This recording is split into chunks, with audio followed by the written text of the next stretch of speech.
नमस्कार, times on off Bharat की इस विशेष पेशकश में आपका स्वागत है। लखनऊ में है और इस वक्त शायद सभी लोग लखनऊ पहुंचने की तैयारी में हैं। 25 तारीख को लखनऊ में एक बड़ा जश्न है उत्तर प्रदेश में योगी आदित्यनाथ ने जो इतिहास रचा है दोबारा सरकार बनाने का और जितने बड़े बहुमत से सरकार बनाने का, उसका जश्न 25 तारीख को मनेगा। मुख्यमंत्री के तौर पर औपचारिक तौर से वो शपथ लेंगे और उनके साथ साथ उनकी कैबिनेट भी शपथ लेगी। लेकिन किसी भी युद्ध में जब सेनापति या मुखिया के सर पर जीत का सेहरा बनता है, उसके पीछे कई सारे ऐसे सैनिक, ऐसे योद्धा होते हैं जिनकी वजह से ही जीत कर उस तक वो पहुंच पाते हैं। और इस वक्त मेरे साथ यहां पर योगी आदित्यनाथ के और उनकी सेना के कुछ वरिष्ठ प्रमुख ऐसे योद्धा मौजूद हैं जिनकी वजह से वो जीत के दोबारा मुख्यमंत्री बनने वाले, तो उनसे बात भी करेंगे। कुछ बड़े सीनियर नेता हमारे साथ यहां पे मौजूद हैं, कुछ फर्स्ट टाइम विधायक हमारे साथ मौजूद हैं। उनके इस चुनाव में जो सब शुरुआत में कह रहे थे समझ ही नहीं आ रहा है, बहुत टाइट लग रहा है, वो टाइट होते होते ऐसा टाइट हुआ है कि एक जबरदस्त बहुमत के साथ बीजेपी दोबारा से अपने सहयोगी दलों के साथ सरकार बनाने जा रही है। तो क्या उनके इस चुनाव में एक्सपीरियंसेस रहे, वो समझने के लिए हमारे साथ इस बार जो योगी आदित्यनाथ के, जैसे बार बार दोहरा रहा हूं, योद्धा जो हैं उनसे आपसे सीधे मुखातिब होंगे और शुरुआत करेंगे ये समझने से, ये पूछने से कि कौन कौन लोग अभी नई जैकेट और नया कुर्ता सिलवा रहे हैं शपथ के लिए, उस दिन उनको भी स्टेज पे जाना पड़ सकता है। तो सबसे पहले बात करते हैं इस वक्त सबसे वरिष्ठ नेता भारतीय जनता पार्टी के जो सहयोगी दल हैं उसमें सबसे प्रमुख चेहरे डॉक्टर संजय निषाद जी। सर, बहुत बहुत स्वागत टाइम्स ऑन ऑफ भारत पे आने के लिए। आपसे बस ये समझना चाहता हूं कि जब चुनाव की पूरी गति चल रही थी तो मैं लगातार आपसे बात कर रहे थे, आप हमारे शोज पे आ रहे थे, से पूछ रहा था कि कॉन्फिडेंट कितने हैं, तो आप कह रहे थे सरकार बन जाएगी, पर इतने कॉन्फिडेंट थे क्या कि ऐसी सरकार बन जाएगी? पूरा का पूरा कॉन्फिडेंस था पहले हम लोगों को, क्योंकि हम लोग जमीन पर उन गरीबों से जुड़े हुए हैं हम लोग हैं, और गरीबों की तरफ चिंता कोई करती है तो भारतीय जनता पार्टी करती है। इसलिए सारे गरीबों ने भारतीय जनता पार्टी के लिए प्रचार किया और उनके लिए उनकी नीतियों पर भरोसा किया। और मैं धन्यवाद दूंगा माननीय प्रधानमंत्री जी को, उनके टीम को, जो अमित शाह जी हैं, धर्मेंद्र प्रधान जी हैं, जेपी नड्डा जी, माननीय योगी आदित्यनाथ, उनके साथ जितने भी राष्ट्रीय प्रचारक थे, कि सभी लोगों ने ईमानदारी से जितना, देखिए कि जितना उन्होंने अपनी पार्टी के लिए प्रचार नहीं किया होगा उतना उससे ज़्यादा सहयोगी दल के लिए प्रचार किया होगा। और हमारे लोगों ने, ये सताए हुए लोग थे सपा बसपा कांग्रेस के, 70 साल से सताए गए लोग थे, और मोदी जी ने जो कमाल किया योगी जी ने कि आज तक किसी के जो खाना पूर्ति होता था, और खाना पूर्ति मतलब अनाज तो बंटते थे, कभी चावल कभी गेहूं, और किस तरीके से सड़े अनाज निकलते थे अखबार में छपते थे। लेकिन मोदी जी का देखिए धन्यवाद कि पूरा खाना, खाना पूर्ति नहीं, पूरा खाना, हमारी थाली जो हमारा चुनाव चिन्ह था वो खाली था, और मोदी जी ने, योगी जी ने उसे भर दिया, और लोगों ने वोट से पूरा का पूरा मशीन को भर दिया। 25 तारीख को आप ये बताइए कि जैसे थाली भर गई है अब इतने सारे विधायकों से, तो आपने भी अपना कुर्ता कलफ वलफ लगवा लिया है क्या सर? देखिए, हम लोग शर्तों पर नहीं, सिद्धांतों पर काम करते। सिद्धांत है कि जिसकी 2 जून की रोटी कपड़े मकान छीने गए हैं उन्हें वापस हो जा। अंग्रेजों ने तो छीना ही था, अंग्रेजों के तरह काम करने वाली कांग्रेस सपा बसपा ने भी कानून बनाकर छीना था, उन्हें वापस हो जा। भारतीय जनता पार्टी का सिद्धांत है कि अंत्योदय निचले स्तर पर रहने वाले व्यक्ति को शिक्षा, स्वास्थ्य, रोजगार उसे वापस कर दिया जाए। हाँ। तो दोनों के इस नीतियों पर जनता विश्वास कर रही है, और भारतीय जनता पार्टी में माननीय मोदी जी की नीति और अमित शाह जी का प्रबंधन और योगी जी का सुशासन, ये तीनों पर उन्होंने विश्वास किया और तीनों पर वोट डालकर दिखा दिया बिना भेदभाव के। पर आपने ये नहीं बताया, टाल गए आप बात। नहीं, देखिए, स्टेज पे चढ़ने की तैयारी है या नहीं है? वो बड़े 25 भाई तारीख हैं, को हम लोग छोटे भाई हैं। बड़े भाई की जिम्मेदारी बनती है छोटे भाई को कैसे रखते हैं। हमने अपना धर्म निभाया है, भारतीय जनता पार्टी ने हमारे ऊपर भरोसा किया था। मैंने जिस तरीके से कभी भगवान राम को निषाद राज ने सेना दी थी, जी। इसलिए सेना दी थी कि उन्होंने गले लगाए, शांति आई कि दो राज चला था, एक रावण राज एक राम राज। तो उन्होंने कहा कि सेना ले जाइए और रावण राज खत्म करके दिखाइए और राम राज पूरे देश में लाइए। तो हमने सेना मोदी जी को इसलिए दिया निषाद राज की कि पूरे देश में रावण राज खत्म हो जाए और जय निषाद राज और राम राज आ जाए। तो अब उसका क्या फल मिलने वाला है? समाज चाहता है कि डिप्टी सीएम निषाद समाज से होना चाहिए, तो अब क्या वो बातचीत आपकी हो रही है बीजेपी आला कमान से, या फिर आप बहुत पिछड़ गए क्योंकि मेजोरिटी इतनी मिली है कि आपकी बहुत ज्यादा हद तक जरूरत नहीं है? देखिए, समाज की जहां तक बात है, समाज जो चाहता रहा वो कर दिखाया। वो चाहता था सपा खत्म हो जाए, खत्म कर दिया। समाज चाहता था बसपा है खत्म हो जाए, खत्म हो गया। समाज चाहता था कांग्रेस खत्म हो जाए, क्योंकि देश का रुपया विदेश जाता था और ऐसा गुंडागर्दी होता था। तो समाज जो चाहता था हुआ। भारतीय जनता पार्टी जो चाहेगी, जो चाय वाले के बेटे को प्रधानमंत्री बना सकती है। और भारतीय जनता पार्टी एक निचले कार्यकर्ताओं को, गरीब, बिना भेदभाव के, सभी जाति सभी धर्म, यहाँ तक कि मुसलमान, मैंने कहा ना ऊपर अल्लाह नीचे मल्ला, उसने अल्लाह कहता कि असली अल्लाह तो मोदी है और वो हमारे लोगों को खाना भोजन देते। देखना होगा कि योगी आदित्यनाथ जो थाली सजा रहे हैं उस थाली में से कौन कौन से कटोरी में आपको भी मिलता है मौका। लेकिन एक दूसरे कद्दावर नेता की अगर मैं बात करूं, दयाशंकर जी, चुनाव शुरुआत में लोग कह रहे थे बड़ा कठिन चुनाव है कि पता नहीं निकलेगा नहीं निकलेगा। तो आपको भी कभी टीवी के सर्वे पे देख के लगता था शुरुआत में यार फंस तो सकता है? नहीं, मैं तो पहले भी कई बार चुनाव लड़ चुका हूं जिसमें हार सुनिश्चित रहती है, तभी मुझे फर्क नहीं पड़ता है। तो इसलिए मुझे कुछ फर्क नहीं पड़ रहा था। आप जानते हैं मैं 2 बार विधान परिषद का चुनाव लड़ा जी, और मुझे जानते थे कि संख्या बल मेरा कम है, लेकिन पार्टी ने 2 बार मुझे उम्मीदवार बनाया और हमको जो उसमें जितनी पार्टी के विधायक थे उससे ज्यादा दूसरे दल के विधायकों ने वोट दिया था। तो ऐसा मुझे महसूस नहीं हुआ इस चुनाव मतलब में आपकी भी। सेटिंग हर तरफ रहती है? सेटिंग की बात नहीं थी। मैं चुनाव को मैंने चुनाव की तरह लड़ता हूं और मुझे विश्वास था कि जो मोदी जी और जोगी जी ने जो काम किया है, जो सबसे ज्यादा जो इस समय जो इस कोरोना काल में जो 2 सालों में कोई ऐसा व्यक्ति नहीं रहा जो भूखा रहा हो, जी। सबके घर में जो अन्न मिला, उसलिए महिलाओं का बहुत उत्साह था बीजेपी के प्रति। डॉक्टर सुरभि से मैं पूछना चाहता हूं, डॉक्टर सुरभि, महिलाओं का जो इस बार इंपॉर्टेंट रोल देखने को मिला भारतीय जनता पार्टी की जीत में, उनकी गठबंधन की जीत में, ऐसा क्या जादू चला कि महिलाओं ने योगी मोदी की जोड़ी और आपके गठबंधन को खूब जबरदस्त बहुमत दिया? जैसा कि आप सभी जानते हैं कि मैं अपना दल एस से विधायक हूं, कायमगंज फर्रुखाबाद से। तो हमारी राष्ट्रीय अध्यक्षा जी श्रीमती अनुप्रिया पटेल जी भी एक महिला हैं और हम सब जानते हैं कि उन्होंने पार्टी के लिए और एनडीए गठबंधन सरकार के साथ मिलकर कितने काम किए हैं। और एक सबसे महत्वपूर्ण चीज़ जो कि मैं खुद भी महसूस करती हूँ अपने आप में है कि हर एक महिला उत्तर प्रदेश में अपने आप को सुरक्षित महसूस करती है।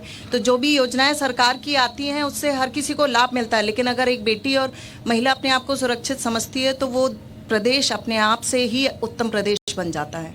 उत्तम प्रदेश बन जाता है। मुझे बताया गया था कि आप उस समय कुछ शायद खेती किसानी का काम कर रहे थे जब आपको फोन आया कि आपको चुनाव लड़ना है, पहली बार विधायक बने हैं, तो थोड़ा सा शुरुआत में यकीन करने में हुआ आपको मुश्किल की अरे भैया ये तो बड़ा जिम्मेदारी आ गई है? सबसे पहले हम आप सब लोगों को बसंत ऋतु के इस होली के अवसर पर आप सभी नव भारत टाइम्स के साथियों को धन्यवाद देना चाहता हूं और सभी विधायकों को धन्यवाद देना चाहता हूं। भारत की 60% आबादी किसानों की है, इसलिए मैं पढ़ा लिखा किसान भी हूँ, स्वयं खेती करता हूँ।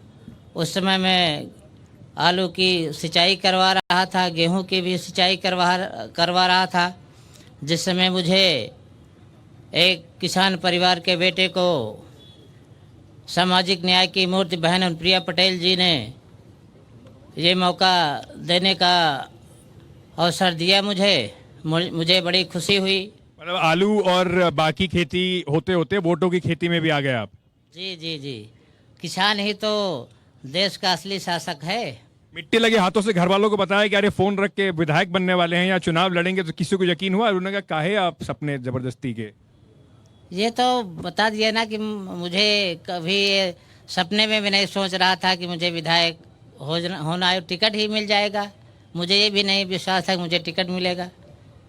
जैकी जी, आप तो मतलब खेल के पुराने खिलाड़ी हैं, लेकिन इस बार आपकी बिल्कुल ऐन मौके पे सीट बदल दी गई थी, तो आपको थोड़ा सा लगा कि इस बार मामला गड़बड़ा जाएगा? ये बड़ा शुभ गठबंधन है। और बहन अनुप्रिया पटेल जी जब 2014 में आई तब तो देखा होगा भारतीय जनता पार्टी भी विश्व की बड़ी पार्टी बनी। और ये बड़े सौभाग्य की बात है कि इस गठबंधन में अपना दल यश भी उत्तर प्रदेश की आज तीसरे नंबर की पार्टी बनी है। इसलिए मैं प्रदेश के सभी मतदाता बंधुओं को भी बहुत बहुत बधाई और धन्यवाद दूंगा कि आज भारतीय जनता पार्टी और अपना दल के गठबंधन में हम 12 विधायक जीते और प्रदेश की आज हम। अगर मैं गलत नहीं हूं तो आप कारागार मंत्री थे, तो जो बुलडोजर का पूरा खेल चलता है उसमें कारागार का भी बड़ा महत्वपूर्ण हो जाता है, क्योंकि तोड़ फोड़ करके शायद लोग वहीं पहुंचाए जाते हैं। तो अभी भी उम्मीद है इस बार भी कुछ आपको बड़ी जिम्मेदारी मिलने वाली है? देखिए, मुझे पिछली बार भी ये उम्मीद नहीं थी। ये हमारे दल की राष्ट्रीय अध्यक्ष है और पूरे अपना दल यश परिवार ने सभी एक एक कार्यकर्ता, राष्ट्रीय पदाधिकारी, सबने ये जिम्मेदारी उनको दी है। पिछली बार मुझे नहीं पता था कि मुझे मंत्री बनना है, और इस बार नेतृत्व का जो निर्णय होगा वो उनका काम है कि किसको क्या बनाना है। मेरा काम है काम करना। मैं बिंदकी से चुनाव लड़ा, मेरा काम है अपनी जिम्मेदारी का निर्वहन। अच्छा, आपकी कॉन्स्टिट्यूएंसी बदली गई, जानने से पहले पूछ रहा हूँ, सारे लोगों को पहचान लेते हैं आप, या अभी भी लगता है कि यार ये तो कंफ्यूजन हो रहा है, पुरानी वाली कॉन्स्टिट्यूएंसी का है या नई का है? थोड़ा समय लगेगा, लेकिन बिंदकी विधानसभा के कार्यकर्ताओं ने पूरी ईमानदारी, मैंने बताया ना कि इस बार का जो गठबंधन है वो बहुत प्यारा गठबंधन रहा है। देखिए, इस बार के चुनाव चिन्ह का भी बड़ा खेल था। देखिए, अपना इस बार भारतीय जनता पार्टी का कमल चुनाव निशान है। लोगों ने किया कि सुबह नहाया धोया और बिल्कुल भगवान की पूजा किया, कमल चढ़ाया, वोट डालने गए, वहाँ से लौट के आए, कप प्लेट पर अनुप्रिया पटेल के कप प्लेट पर चाय पिया, चाय पीने के बाद टीवी से आनंद लिया और वोट डलवाए। जब लंच का समय आया तो संजय निषाद जी की थाली भोजन भरी थाली नहीं है, भोजन भरी थाली का लंच में आनंद। इस पे तो आप लोग जरा ताली बजाई दीजिए। ऐसी तो मतलब बिल्कुल हर्ष वाजपेयी साहब हमारे साथ हैं। आपको तो मतलब ये जो राजनीतिक पूरी जो जर्नी लोगों की रहती है, कई लोगों के लिए जैसे वो बेचारे वो खेत में थे तब उनको पता चला कि वो चुनाव लड़ने जा रहे हैं, आपने तो देखा है क्योंकि आप एक राजनीतिक परिवार से आते हैं, तो आपके लिए कुछ नया था इसमें या एक चैलेंज था? अलग चैलेंज क्या था? देखिए, मैं एक बात कहूँगा, जो फर्स्ट टाइमर्स हैं, क्योंकि मैं सेकंड टाइम विधायक हूँ तो एक ये बात कमेंट कर सकता हूँ कि अगर आप 5 साल सही से मेहनत करेंगे तो आखिरी जो 15 दिन होता है उसमें आपको एग्जैक्टली समझ में आ जाएगा मुझे कितने वोट से लीड मिलनी है, पता चल जाता है। तो बहुत सरप्राइज़ नहीं था, मुझे उम्मीद थी कि अच्छी लीड मिलेगी, 50,000 के ऊपर की लीड मिलेगी और मंडल की सबसे बड़ी लीड मिली, तो एक्सपेक्टेड था। लोग बढ़ रहे हैं, जब आप लोगों को देखते हैं तो लगता है कि अरे देखिए विधायक जी अभी सब 5 साल के बाद आखिरी के 2-3 महीने में दिख पड़ते हैं, मेहनत करते हैं। इंटरेस्टिंग चीजें क्या रहती हैं कैंपेन में जो और किसी को पता नहीं होती? कोई आदमी या कोई ऐसा वाकया आपको इंटरेस्टिंग चीजें जो होती हैं, क्योंकि ये अब हार जीत के तो अब आंकड़े दर्ज हो गए, वो तो अब दर्ज रहेंगे। देखिए, कभी कभी क्या होता है कि आप कभी किसी एरिया पे जान लगा दो, लेकिन राजनीति में ऐसी चीज़ है कि कई लोगों के आंख पे पट्टी बंधी, जिसने पूंछ पकड़ी उसने सोचा रस्सी है, जिसने हाथी का पैर पकड़ा उसने सोचा कि पेड़ है। तो ऐसा होता है कि किसी एरिया पे आपने जान छिड़की हो, लेकिन उस एरिया में जब आप जनसंपर्क करने जाते हैं तो कह देगा और नेताजी 5 साल बाद दिखे हो। तो बड़ी कभी कभी गुस्सा आती है कि 5 साल जान छिड़कते रहे इस एरिया में, करोड़ों रुपए गली गली घूम के दिया गया, कोरोना में मैं मर रहा था, ऑक्सीजन देता रहा, लेकिन आज ये कमेंट सुनने को मिला। तो पेशेंस रखना पड़ता है, राजनीति में पेशेंस रखना पड़ता है। बात तो सही है, राजनीति में हर तरह से पेशेंस रखना पड़ता है। उन्नाव से विधायक हैं अनिल जी, थोड़ा सा ये समझाइए कि आपकी जो विधानसभा है बड़ी चर्चित रही, कोरोना का टाइम में भी बड़ी चर्चित रही, तो थोड़ा सा जब लोग जा रहे थे, जब आपको टिकट जिस बार मिला, आप चुनाव लड़ने की तैयारी में थे, तो आपको लग रहा था कि इस बार जरा जनता का मिजाज अलग है? नहीं, ऐसा नहीं है, हम लोगों को कतई नहीं लग रहा था, क्योंकि जो काम करता है उसको कभी नहीं लगता है कि यहाँ पे चैलेंजिंग है। और काम करने वाला व्यक्ति, जब आप लोगों का, तो हर्ष भाई से मैं सहमत हूँ, लेकिन लोगों का अपना कहना है और हमारा अपना करना है।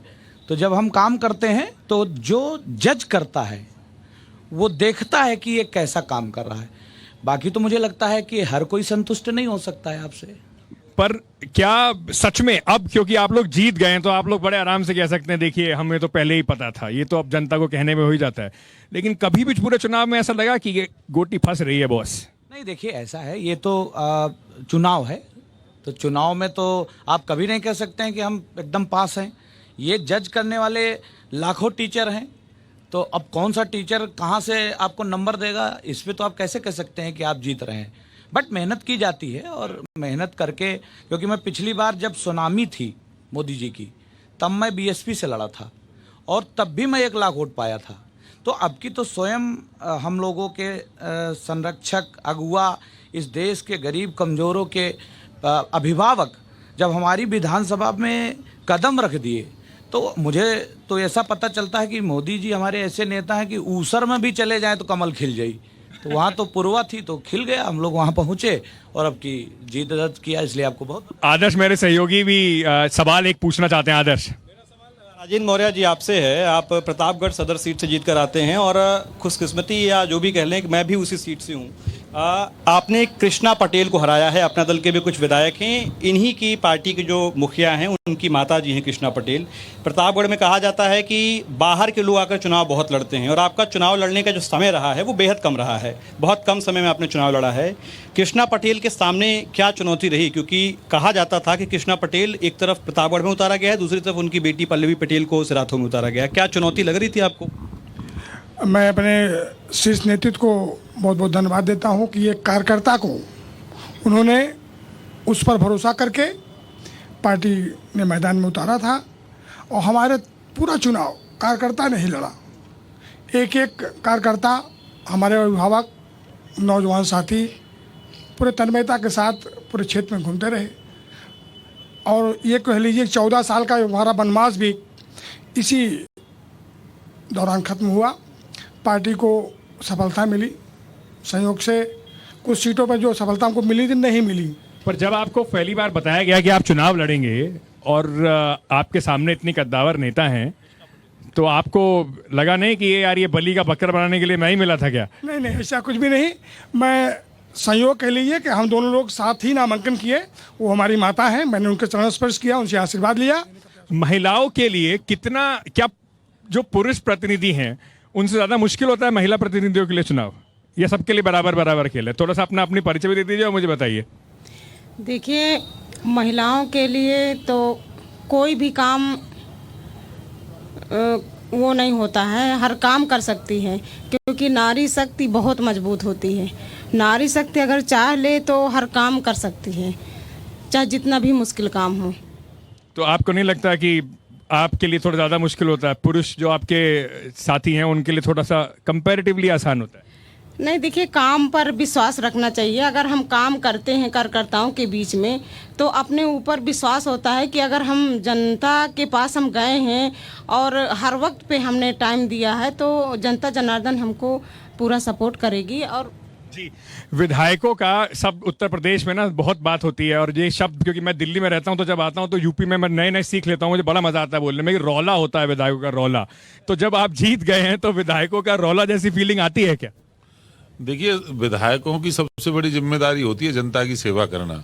रौला करना, गुंडागर्दी करना, माफियागिरी करना, अवैध खनन करना, ये तो समाजवादी पार्टी वालों का काम होता है। हम सब संस्कारी पार्टी के कार्यकर्ता हैं और हम बचपन से काम कर रहे हैं समाज में, तो रौला तो कुछ नहीं। लेकिन फिर भी बत्ती संतरी और पुलिस वाले 1-2-4 गनर वनर साथ चलते हैं। आप अपने हंस रहे हैं, आप बताइए, इलाके में पहुंचते हैं 4 आदमी इसीलिए खड़े हो जाते हैं, 2 बंदूकधारी साथ घूम रहे हैं? ऐसा विषय नहीं है। लगातार भारतीय जनता पार्टी सेवा का काम करती है और उसी के दम पर आदरणीय योगी जी, आदरणीय मोदी जी की नीतियों को सरकार काम कर रही है और आदरणीय बंसल जी की जो संगठन कर रहे हैं, काम कर रहे हैं, लगातार पूरे वर्ष भर हम लोग काम करते हैं। उसी के आधार पर ये जीत ऐतिहासिक जीत है। लगातार पूरे वर्ष भर कोई काम चलता है लगातार। आप लोग कैंपेन मोड से बाहर नहीं आए, अभी भी कैंपेन वाली बातें कर रहे हैं, ईमानदारी वाली बातें नहीं बता रहे। विधायक बनने के बाद जो बिल्कुल मंत्री जी हंस रहे हैं, पूर्व मंत्री जी, उनको तो पता है कि कैसा रौला होता है। देखिए जो जिम्मेदारी आती है तो विनम्रता लाती है। रौला से काम नहीं चलता है, रौला हमारी संस्कृति में कहीं नहीं आता है, और जो रौला काटेगा उसका जनता रौला काट देती है 5 साल बाद। इसलिए हमें होश हवास में काम करना है, विनम्रता पूर्वक काम करना है, जिम्मेदारी मिले। फलदार वृक्ष को झुकना पड़ता है और जो झुकेगा वो ऊपर चढ़ेगा। कितना चुनाव में हर कैंपेन में उतार चढ़ाव आते ही हैं, स्ट्रैटेजी उसके हिसाब से बनती रहती है, तो पूरे चुनाव में कब आपको लगा कि विपक्ष का पीक आ गया था? देखिए, जब जनता अखिलेश यादव के कार्यक्रमों में भीड़ देखती थी ना, मेरा अनुभव है वो अंदर से कांप जाती थी कि गुंडे आए, मवाली आए, बदमाश आए सरकार में। तो वो चुपचाप ये मन बना चुकी थी कि बूथ पे जाकर के हमारे जो सहयोगी लोग हैं, भारतीय जनता पार्टी का जो चुनाव चिन्ह है उस पर जाकर के बटन दबा देना है। हमारा वोट साइलेंट वोट था, तो कभी एक मिनट के लिए भी हमारे मन में ये नहीं था कि हमारी सरकार नहीं बनेगी। हम पहले से ये मान चुके थे, क्योंकि जनता बोल रही थी। हम जनता से सीधे बीच में जनता के जा रहे थे तो कान में कहते थे भाई वोट तो आपका ही है, पर बोल नहीं सकते। सामने जो उम्मीदवार है वो ताकतवर उम्मीदवार है। पोलराइजेशन का कुछ फायदा हुआ क्या? देखिए मेरी जो सीट थी जहां से मैं जीत करके आया हूं, वहां 8 बार से एक व्यक्ति विधायक था। चुनौती थी, बहुत बड़ा व्यक्तित्व था, 4 बार मंत्री रहा था। पर हमारे आत्मविश्वास के आगे, हमारे कार्यकर्ताओं के मनोबल के आगे, और योगी जी और मोदी जी ने जो काम किए सरकार में, गरीब के हित में जो योजनाएं आई, उनके आगे सब के तंबू खड़ गए और हम आज विजय होकर के आपके सामने बैठे। युवा जो आते हैं राजनीति में, उनके लिए और कितना मुश्किल होता है अपने लिए, मैं मेरे माइक पे बात कीजिएगा, कितना मुश्किल होता है जगह बनाना आप जैसे लोगों के लिए, युवाओं के लिए कितना मुश्किल होता है? डॉक्टर संजय निषाद जी पर भरोसा रख करके पूरा चुनाव अपना चुनाव समझ करके लड़े, पूरा नौजवान चुनाव लड़ रहा था। तो ऐसा होता है क्या कि ये तो युवा है, जोश में है, सीनियर नेताओं को ज्यादा लोग तरजीह देते हैं, युवाओं को इतनी देते नहीं? चुनाव नहीं, चुनौती थी और उस चुनौती को स्वीकार किया। जहां सपा का गढ़ माना जाता था उस चीज़ पे निषाद पार्टी ने जीत हासिल की, और खासकर नौजवान जो थे और नौजवानों ने इसमें विजय हासिल की। कि जुबान पे योगी, मोदी, डॉक्टर संजय निषाद, कमल का फूल, भोजन भरी थाली जुबान पे समझता था। कहीं ना कहीं उन जनता के बीच योजनाओं का लाभ मिला, उन्हें अवसर मिला। तब डॉक्टर निषाद, जब प्रधानमंत्री जी बार बार कहते हैं कि देखिए ये जो परिवारवाद की पार्टी है, अपने लोगों को बढ़ा रहे हैं, तो कई बार आपको लगता है अरे मेरे बारे में तो बात नहीं कर रहे? नहीं, उनके परिवारवाद वो है कि जो जीतते थे तो पिछड़े के नाम पर, पिछड़े की नुमाइंदगी के नाम पर जीतते थे, लेकिन सारा कुछ वही सफाई में देकर वो किस तरीके से काम करते थे, उनके लिए था, कांग्रेस के लिए था। और आज के दिन में रहा निषाद पार्टी का, अभी हम लोगों ने 2013 में इसको पार्टी का हमने गठन किया था, 2016 में रजिस्ट्रेशन कराया। तो परिवार के, हमारे जो परिवार के लोग हैं वो संघर्षों के परिवार के लोग हैं। रेल ट्रैक पर आंदोलन करना हो तो मेरे परिवार के लोग पहले बैठते हैं, सड़क पर बैठते हैं, एक्सपीरियंस है। तो हमारे एग्जीक्यूटिव कमेटी के लोगों ने कहा कि भाई पहले जो ज़्यादा एक्सपीरियंस है, पायलट का काम कर सकता है, उसे भेजा जाए, फिर हम लोगों का नंबर आएगा। तो अभी दूसरा चुनाव था, एक लोकसभा का था, एक विधानसभा का था। इसके बाद सारे कार्यकर्ताओं का नंबर है और कार्यकर्ताओं को मैंने टिकट दिया, और जहाँ जहाँ जीतने लायक थे उसमें ऐसी कोई बात नहीं। तो नंबर जरूर आएगा, आपका टाइम भी आएगा। मैं एक और हमारे साथ विधायक जी हैं, आपका नाम बड़ा इंटरेस्टिंग है, उसके पीछे की कहानी बता दीजिए पहले तो। मेरा नाम है बम्बालाल दिवाकर जी। मैं दूसरी बार विधायक हूं। उन्नाव सफीपुर एक सुरक्षित विधानसभा क्षेत्र है।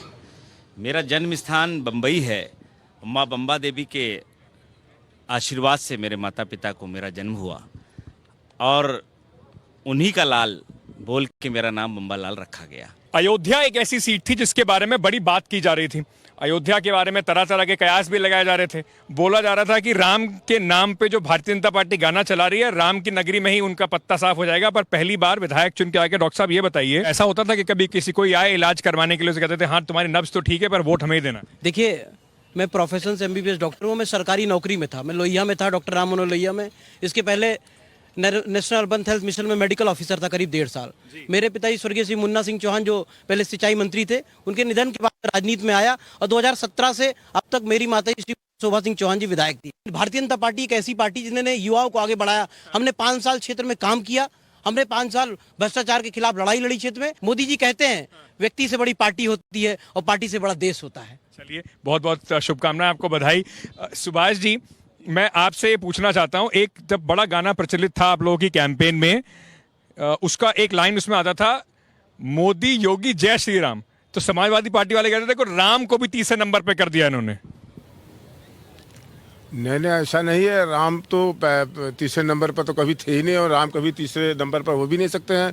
और भगवान राम हम लोगों के तो आस्था के केंद्र हैं, और हम सभी उनके अनुयायी हैं। और भगवान राम तो इस देश की धरती के कण-कण में समाये हुए हैं, तो तीसरे स्थान पर कैसे हो सकते हैं? आप तो अनुभवी नेता हैं जो पहली बार जीत कर आए हैं, उन्हें क्या कहना चाहेंगे? उनसे ये कहना चाहेंगे कि वो क्षेत्र में अधिकतम समय दें, और जो हमारे आदरणीय प्रधानमंत्री योगी जी, मोदी जी और मुख्यमंत्री आदरणीय योगी जी की जो जन कल्याणकारी योजनाएं हैं, वो जनता को ठीक से लाभ मिले, उसको देखने का काम, और क्षेत्र में सीधा संपर्क हो। विधायक बनने के बाद लखनऊ में ज्यादा आना जाना हो जाता है क्या? मतलब फिर या फिर अपने क्षेत्र में तो रह नहीं पाते, लखनऊ में आना जाना हो जाता है, घर वर भी ठीक ठाक यूपी में मिल जाता है। जहां से मैं आता हूँ दिल्ली में, वहां विधायकों को बेचारों को घर भी नहीं मिलता है। मेरी जो विधानसभा मुहान है वो लखनऊ से बिल्कुल मिली हुई है, तो ये जो आपका प्रश्न है उस हमारे पर तो लागू नहीं होता है। आपके पास तो बहाना भी नहीं है कि बहुत दूर है, हम तो थोड़ा समय लगेगा। जी, हम तो मोस्टली क्षेत्र में ही रहते हैं, और मुहान की सम्मानित जनता ने मुझे पुनः दोबारा सेवा करने का अवसर दिया, इसलिए मैं अपनी समस्त जनता को धन्यवाद संप्रेषित करता हूं।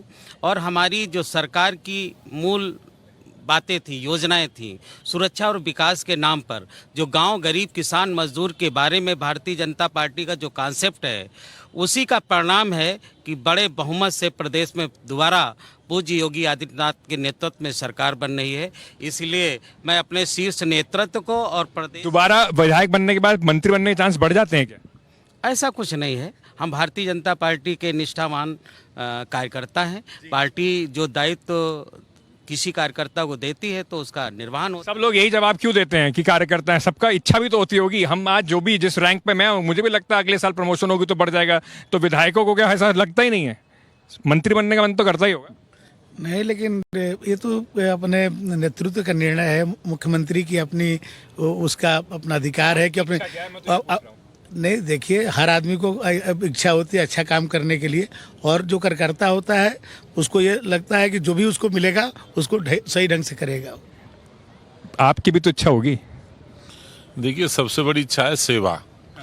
जिस जनता ने हमको यहाँ चुन करके भेजा है, उसकी सेवा कैसे हम ठीक प्रकार से करें। अभी आप मकान की बात कर रहे थे, वो भी तो सेवा के लिए ही मिलता है। क्षेत्र के लोग आएंगे, कोई इलाज कराने आएगा, कोई टेस्ट देने आएगा, कोई सरकारी ऑफिस में काम हुआ आएगा, उन्हीं के सब तो काम आता है।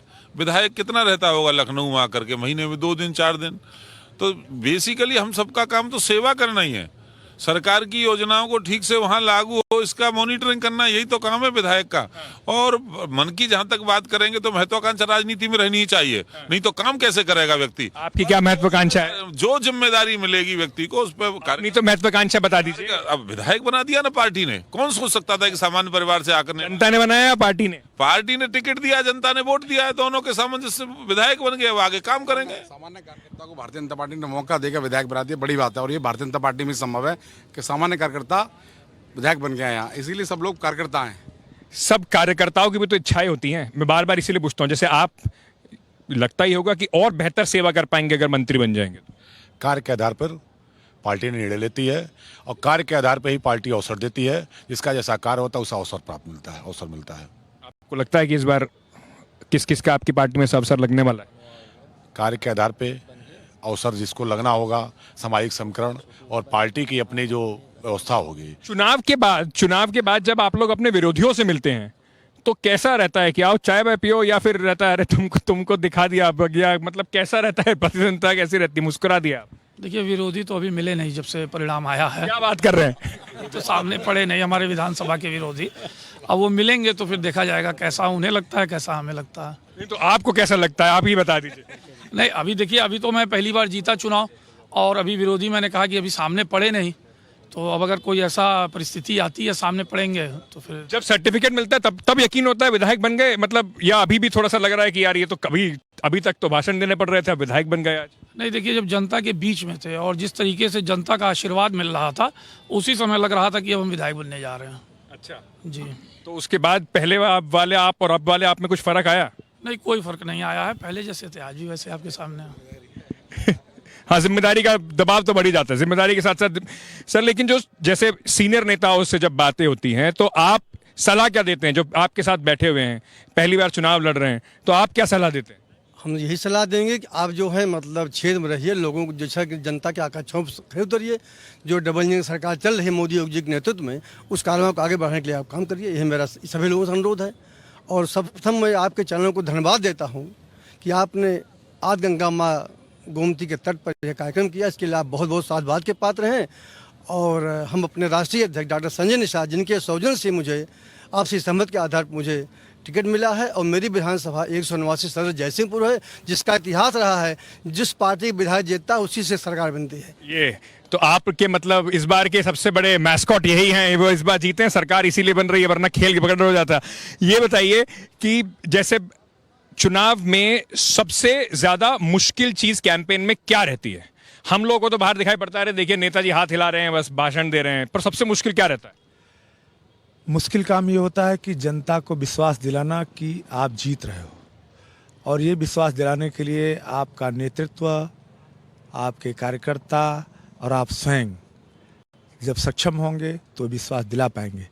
मैं आज इस मौके पर जब आपके चैनल द्वारा यहाँ पे एक कार्यक्रम आयोजित किया गया है, तो मैं अपने राष्ट्रीय अध्यक्ष जी डॉक्टर संजय निषाद जी को धन्यवाद देता हूँ, और देश के प्रधानमंत्री आदरणीय मोदी जी को, गृह मंत्री आदरणीय अमित शाह जी को, और पूज्य योगी आदित्यनाथ जी को धन्यवाद देता हूँ कि उन्होंने हम सबको यहाँ पर यह अवसर दिया और विधानसभा में पहुँचाया।